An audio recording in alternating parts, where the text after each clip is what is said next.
he's involved with a great deal of power, and how he negotiates one wolf with the other is a topic for us to consider. Thank you, David.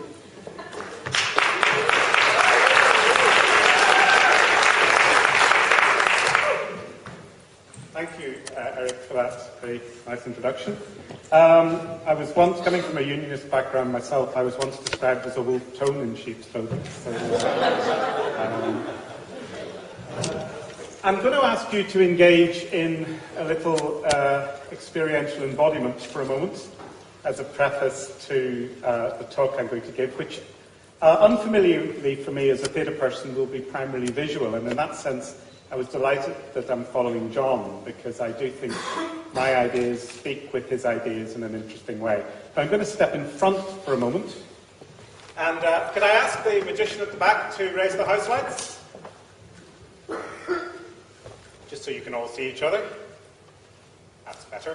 And could you find a friend? I'm going to follow Barbara's example and ask you just to find a friend. If possible, if you could just stand up and be with one other person. Yeah? So stand up and be with one another.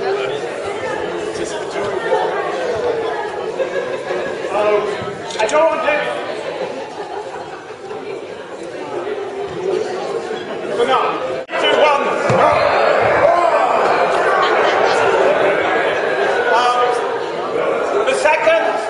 The second is Delilah. Delilah's all curvaceous, has a feathery hat, and goes 3, 2, 1. You don't need to be that, okay? The third is the lion. The lion has big claws and goes roar. 3, 2, 1.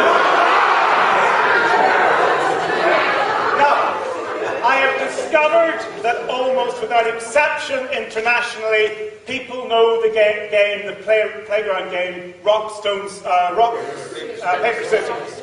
This is like that. Some of you may be familiar with this game. There's a variant called Giants, Wizards and Dwarves. But this one is that Samson is stronger than the lion because he kills it with his sword. So Samson is stronger than the lion. The lion is stronger than Delilah because she didn't have her sword with her that day. That's the post-feminist version. And then Delilah is stronger than Samson because she cuts the hair off, and you know the story. So what you do is you turn your back to your partner in the nicest possible way. Turn your back to your partner. Not too close, because you'll turn around quickly. I don't want anyone to see it.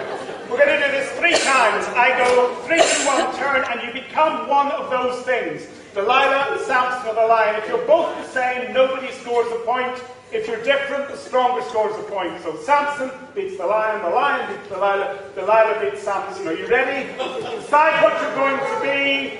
3, 2, 1, turn!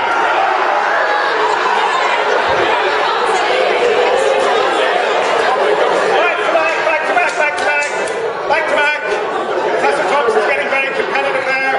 3, 2, 1, turn! Last go. 3, 2, 1, turn!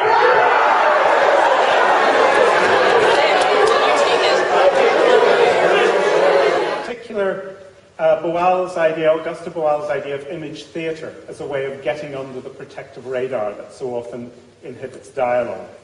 I think we had a good example of that today with the granny who wouldn't accept that King William didn't wear a white horse. What she would have made it from being homosexual, anyone can guess. I had the privilege to work with school teachers from Arab Israeli,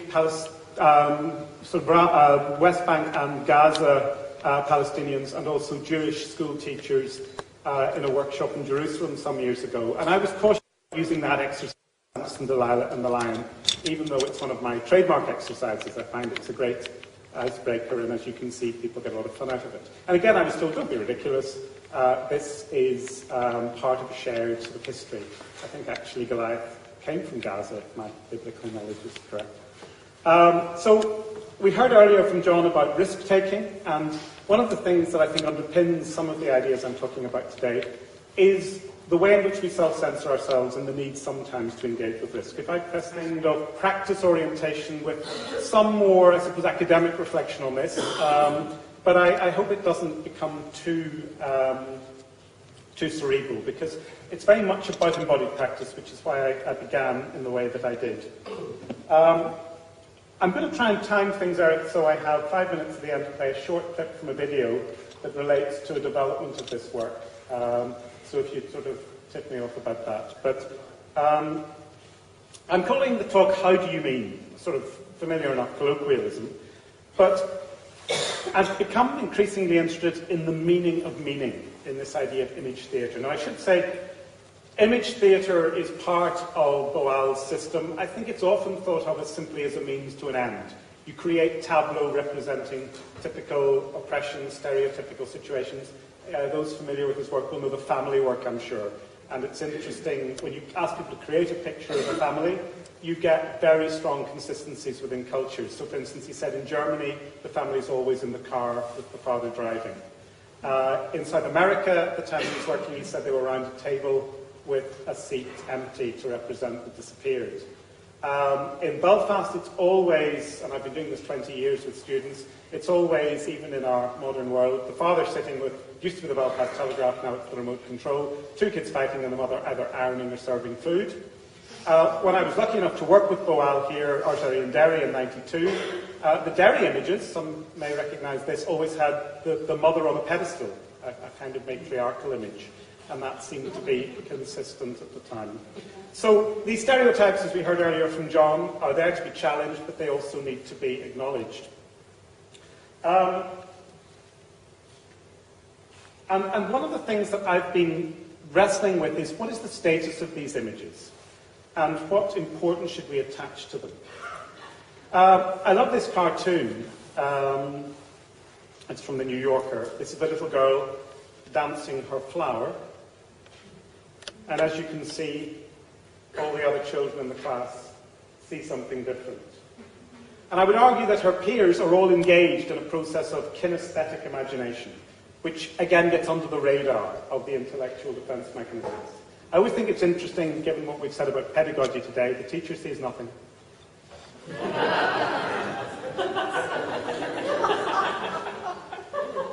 The danger is that once I begin to explain the images I'm going to show you, I'm standing between the creators of the image and yourselves as perceivers. But on the other hand, I feel because we tend not to think primarily in a visual way, given our educational system, we need to be educated to understand the image. I don't know if anybody's seen the Wim Wenders movie about Pina Bausch, but there's a wonderful quote in that where one of the dancers says that Pina Bausch once asked him to find a movement to express joy. And I think it's that kind of kinesthetic meaning that I hope we can discuss today. I mentioned the workshop I did in Jerusalem, and I shared, oh sorry, that's Augusta. Oh, did I skip a slide? There. I love this image because you can see from the headdresses and the other signals that people come from mixed cultures here. And a difficult situation where people necessarily had a lot of mutual suspicion, and there they are doing their line. So I thought that was nice. Augusta Boal, I mentioned, here working in a workshop in London, creating one of the tableaux, one of the images, or working with a tableau created by the group. Just so that we're clear what we mean by image theatre. It's embodied, three-dimensional, still imagery. Boal has said that the word spoken will never be the word heard, as a way of explaining why we should be suspicious of conventional verbal discourse. So he goes through a series of stages: the gesture, the sound, the tone, the movement, and he argues that the mind speaks through the senses. And I think as practitioners, however much we get embroiled in academic life, as I have to become, we've got to hold on to that reality. And I've started to think about my reading of these images as a kind of ethnography, a kind of anthropology, that the people who create the images are giving me a set of data with which to understand the world. And this rather poetic image here is from a bit of work I did last week with current students of mine coming from a diverse range of backgrounds within Northern Ireland, on Northern Ireland today. And I like this kind of watchful, reflective image. The images I'll show you at the end are more complex, but I'm keen to begin with this more gentle one. And Sarah Pink, who's written on the idea of reading images from an anthropological point of view, talks about the importance of subjectivity. And I was struck by something Eric said at the beginning about the sense that the arts can sometimes, how do you put it, soften the social sciences. And I think that actually what ethnography, what anthropology is doing now is acknowledging that that softening in a postmodern world is necessary. I just want to quote from this well-known American poet, Donald Rumsfeld. He talks about known knowns, known unknowns, unknown unknowns. I think he was talking about weapons of mass destruction. But what I was fascinated by was he doesn't talk about the unknown knowns. And what I feel this image work can do, and so much of our work does, is reveal the unknown knowns. I was very struck in John's talk about the fact that kind of palimpsest that was created with the work that the young people did, and the capacity and readiness they had to paint over the existing images, their own work. I thought that was a fabulously powerful image. I think images are dynamic. And I'm cautious again of standing between the images, so when I get to the image section, I'm just going to let them run and let you interpret them. But I am struck by this famous statue from the city across the border. Is this an image of hope, or is it stasis? Is it a sense that we are constantly frozen in this almost connection? I'll skip over that. I think that some of you may be familiar. Rancière is very popular in the academy at the moment, but the notion that watching is an active thing, I think, is important in this. This is an image that I recreated from a workshop I did in 1993, the year before the ceasefires, the sort of acceleration of the peace process. It stuck in my mind, and it was produced by a group of Protestant Catholic young people representing Belfast, hierarchical, the rich people, this was their interpretation of it, the rich people at the top trying to look away, but being drawn back to the mass in the middle who were turned away from one another, and then the poorest people at the bottom, mentally close to one another, but sort of at the bottom of the sort of social pile. I've always been struck by how that image has stuck in my mind. And the work I did last week on Northern Ireland Today threw up this image. Now people turn together. Maybe the figures at the bottom have become the figure below. Maybe it's a river. Again, you read the image for yourself. I'm going to say less about the images as I go through. I was lucky to get to work in Haifa with a mixed group of Jewish and Arab actors, student actors. I was struck by the fact that Dawn Mullen's exhibition is based on mobile phone photos. I usually apologise for the quality of these images, but I'm beginning to realise that the poor quality of the images is part of the story they tell. That is a sense of contemporary Palestine-Israel from the point of view of these young people. The first image is a detail of the second. I'm fascinated by this image. I have no idea what it means, but I am aware that feet have a particular kind of meaning and resonance in Arab culture. Maybe somebody here will have insights into that. But that underlines the fact that we read these images very much from our own perspectives, which begs the question, what's the status of the image? And my argument is the status of the image is that it's a stimulus to further thinking. And in the end, it doesn't matter what it means, as long as it means something to you. But I just thought I've never seen in any of the work I've done in Ireland a kind of overt physicality of the kind that's demonstrated there. I've also had the opportunity to work with students in Sarajevo, and I'm struck by the resonances of this female figure in the Haifa image trying to pull away from the chaos, and a similar female figure trying to pull away from an enclosed image in the bottom half. Again, just to be clear how these processes work, you simply create a readiness for image making using games like the ones we started with, and then you try and let the images emerge from the participants. In that sense, I hope it's a pre-Aryan process. This image from Sarajevo, most famous, I suppose, for the siege. You can read your own sense of it. No, actually, because this is an iconic image, I hope it's clear that the Olympic rings are there, because For young people in Sarajevo, still the thing they think of most in terms of the iconic imagery of their city is the fact that it hosted Winter Olympics. And without standing too much between you and the image, I would just draw attention to the fact that this seeming image of unity, an iconic simple symbol, contains 3 interlocked rings and 2 close but unconnected rings. And when we talked about this to the students, although they didn't anticipate that meaning, they didn't disagree with it. And that's what you often find, that the unknown knowns emerge from image work. And they said, yes, we are a society that is close together, hemmed in by hills, but there are some parts of the community which are connected and some parts which stand apart. That's a less ambiguous image, but a very powerful one. Again, combining Olympic imagery with hillside snipers. Last week, my students came up with this image of Belfast. What does it mean? I suppose I'll pause to allow you to draw your own conclusion. And then explain some of their thinking. Next year is the 100th anniversary of the sinking of the Titanic. Building the Titanic is something of which Belfast is inexplicably proud. But as they say, it was all right when it left here. But is there also a hidden meaning of an orgy of engagement? Everybody reaching out to meet somebody, but not connecting with anybody in any real sense. And I put these 2 iconic images together to try and indicate how something that seems very simple in its meaning, the Titanic's bows, the Olympic rings, I think are susceptible to meanings which open up discourse, open up dialogue.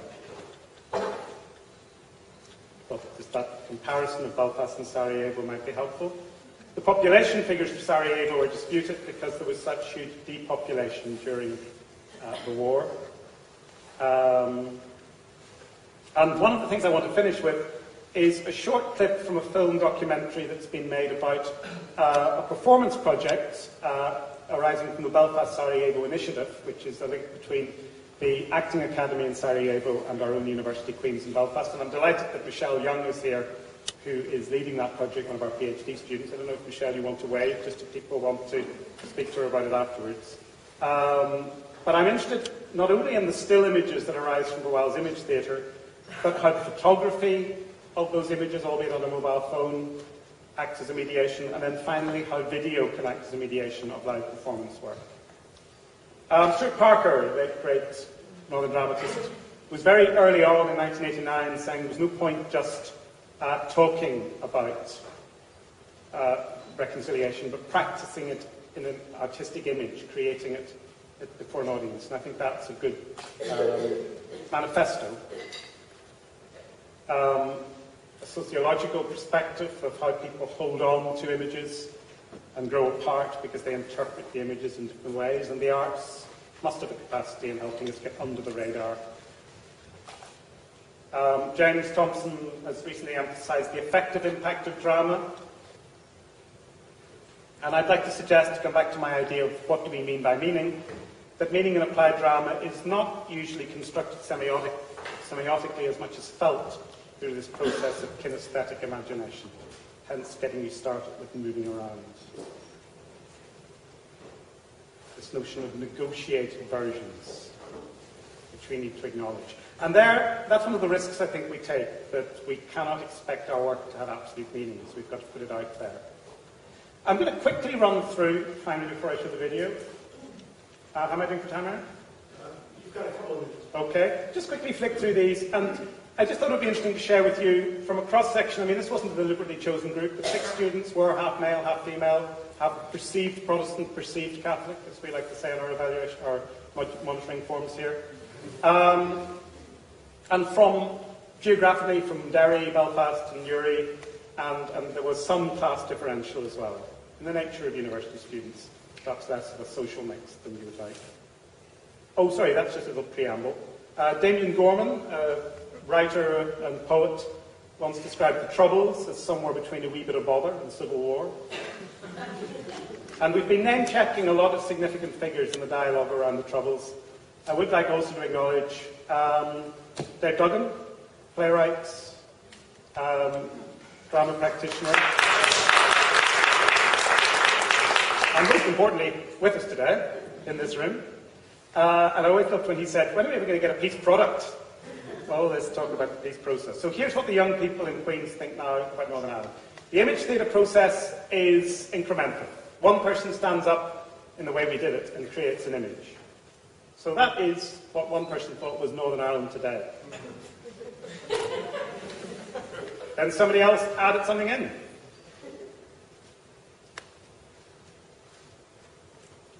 And then a third voice.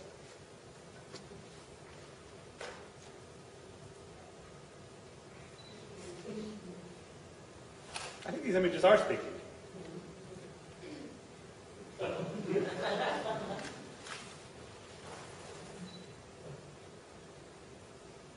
It's a subtle intrusion at the back there. And the final cycle, somebody else started an image.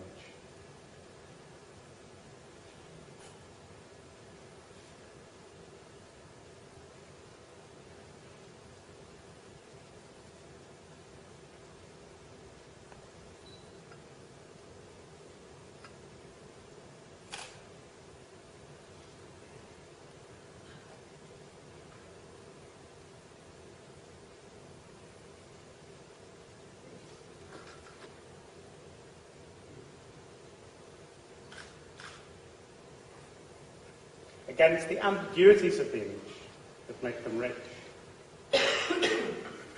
And Bachelard said of images that they touch the depths before they stir the surface. And I think that rings as well with something that John said. What did you say, John, about disturbing the surface of the image?